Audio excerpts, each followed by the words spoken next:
Hi, I'm Kayla, and I'm going to teach you how to make a homemade carrot cake and a homemade cream cheese frosting. So first, I'm going to tell you what you're going to need. You're going to need your flour, vegetable oil, sugar, 3 eggs, they're in here for safekeeping, baking powder and baking soda,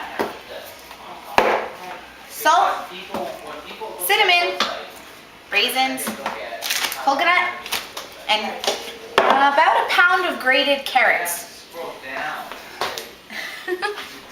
Okay, so first things first, you want to preheat your oven. And you're gonna preheat it to 350. So while your oven's preheating, you can get all your ingredients together. You need a bowl for your dry ingredients and a bowl for your wet ingredients. They have to be separate until you mix them. Your wet ingredients is gonna include your flour, oil, and eggs. No, flour is not a wet ingredient. It just goes in there. Don't ask questions. First, I'm gonna do the eggs. Crack on the side of the bowl, make sure there's no shell. Nobody likes to eat that. Now that the shell is out of the bowl, you're going to need, it looks like 1 1/4 cup of oil. So you want to get a liquid measuring. You can use a big one because this is only a cup. And use vegetable oil, not olive oil. It tastes gross with olive oil. Let's see. And quarter.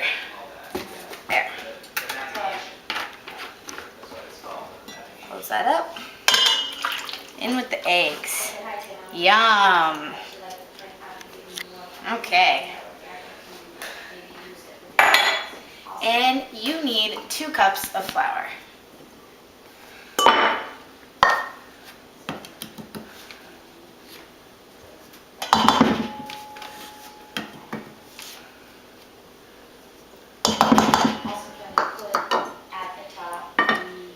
And you're going to whisk that together. Now that you have your wet ingredients mixed, you can set it aside to make some room. Now you're going to get all your dry ingredients together. You're going to need a cup and 3/4 cup of sugar. It's about 1.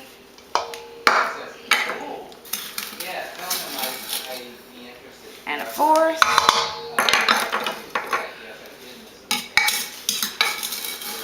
And a 1/2 to make 3/4. Okay. And now you need 2 teaspoons of baking powder. Oh, teaspoon.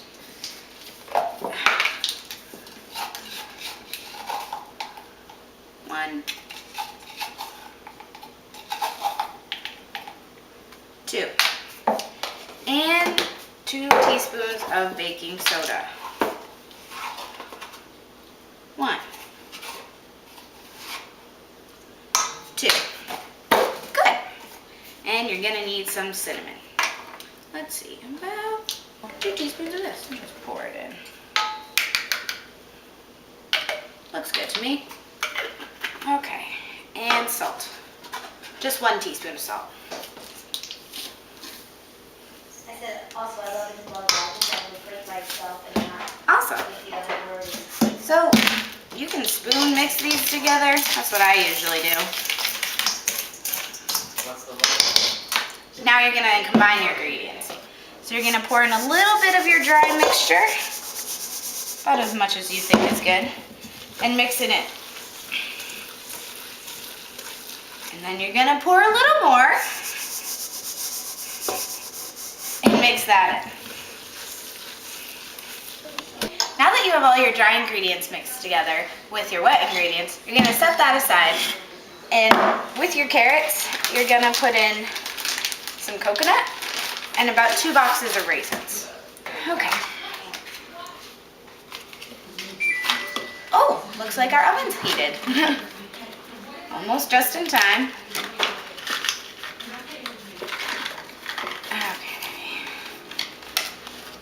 And you need about 1/2 cup of coconut, but I just put in as much as looks good because I like coconut. We're gonna do that much. Okay, now, just mix everything. You can use your hands, they should be washed before you're baking. You want everything to go together, so when you mix everything with all your other ingredients, it's not very hard. Unlike mixing the dry ingredients with the wet ingredients, you can just pour all this in. Also, if you have an electric mixer, that'll make this process much easier. All right, missed a little bit. And now that you're done mixing, this is what it should look like, roughly. Yummy. Wait, I promise, it tastes good. So you couldn't even ask the cameraman. Check the camera. Okay, now you're gonna need 2 floured cake pans, I guess you could call it. Or you could use Pam, I don't recommend it. So what you're gonna do is you're gonna put butter in the bottom and put flour inside and bang it all around so the flour gets everywhere. I'll show you really quick. Butter. Okay. Yeah. And a little bit of flour, or a lot of it. Doesn't really matter. And you just bang it so it coats the whole pan.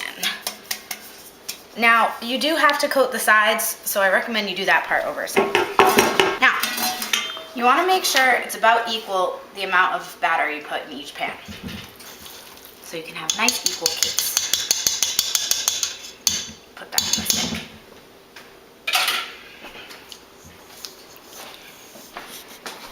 One. Pause. 2.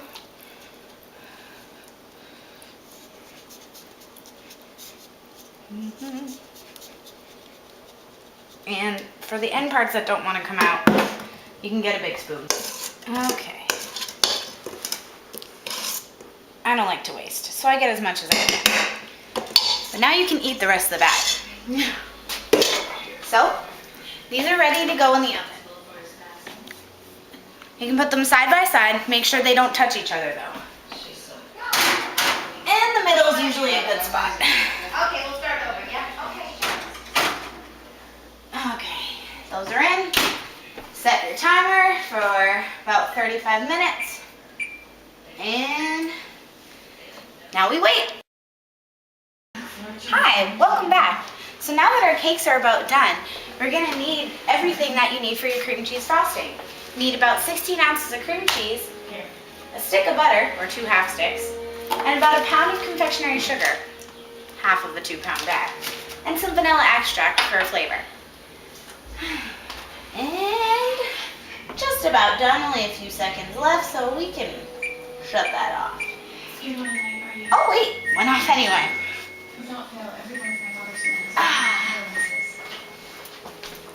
Those look good. Okay.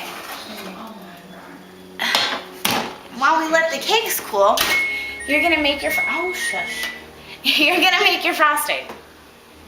This time you are gonna need an electric mixer. So, really what you're doing is you're just putting everything into the bowl and mixing it up. Now that you have all your ingredients in the bowl, you're gonna mix them up. Start on low so it doesn't go everywhere. You pretty much just do this until it's all mixed in. Now that it's all mixed together, it should look something like this. I promise it tastes really good. So now you want to pop your cake pans, or one cake, onto a big plate. Should come out. There we go. Not too much left in the bottom, not too bad. You can leave it upside down or flip it right side up, doesn't really matter. You can start frosting your cake. Should have been cooling enough while you were making your frosting. You want some on this layer, so you have a nice middle layer of frosting. Make it really thick.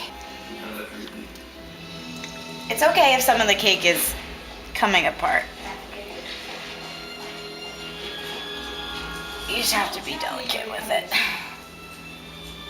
It's possible because it's still a little warm. So, you're gonna frost this layer, and then you're gonna put the other one on top of it. You may want to bang it out not on top of the other cake, and you're going to frost all around the outside. Well, now that you've frosted the outside, you're going to frost the top. It'll look something like this. Maybe with not so many cake bits in it. We had a little trouble flipping the top piece. Anyway, now your cake is done. You can either save it and share it with your class tomorrow, or you can save it and have it after dinner with your family. Now it's time for cleanup, so I guess I'll see you later.